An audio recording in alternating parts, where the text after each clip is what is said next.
I'm going to be planting asparagus. I'm going to do an asparagus biochar field trial here. So what's interesting about asparagus is they tell you to soak the roots first. So I soaked them in a solution of humate, mycorrhiza, and chlorine-free water for the allotted time.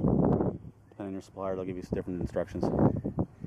So you have to dig a trench between 8 and 12 inches deep and about 8 or 12 inches wide, and then you have to place them in there. Some people put them on a mound. I'm going to do them flat because I can't go down much lower than this for one reason or another. It's a long story. So I'm going to flatten these out. I'm going to cover them to the crowns by pushing some of the dirt back, and I'm going to cover all but the middle 3 in biochar mixed with worm castings. So I'm going to do a couple shovels on each side, and then so that'll kind of give an idea. You know, the middle of the bed and the back will be the non-biochar area, and then we'll see how this grows out. Okay, so what I've done is so you can kind of see the biochar here. I split a 5-gallon bucket between the two sides here. So, you know, I stopped the biochar here and I stopped the biochar over here. So everything in the middle here, these 3 or 4 plants, this area here has no biochar.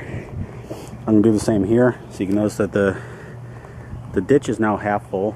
And that's about as high as you want to go. You get about 2 inches above the asparagus. You might be wondering, well, that seems like a lot of biochar. But asparagus can be here for 30 to 40 years. I mean, they say 15 to 20, but I mean, if everything goes right, you can be 30 years. So you want to treat this bed like it's going to be here for a decade, 2 decades or more. So, you know, I piled on, you know, probably ½ inch to 1 inch of biochar on each side. And I'm not going to mix it in that much. I'm going to just touch it with my fingers a little bit and kind of scratch in the surface because I don't want to disturb the roots, because I've already spread the roots out and they're not exactly fun to spread out. So I'm going to do that, and then I'm going to create the other trench and try not to get too much of the dirt in the back. Okay, this is the completed bed. The mound in the middle, eventually as the asparagus grows up more, it'll keep getting buried until you reach the top.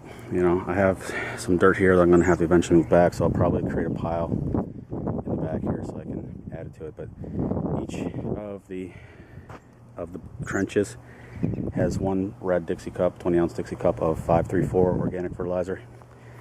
And then, you know, these were soaked in mycorrhiza. And I'm going to create a batch of boogie brew this weekend and add some mycorrhiza to that.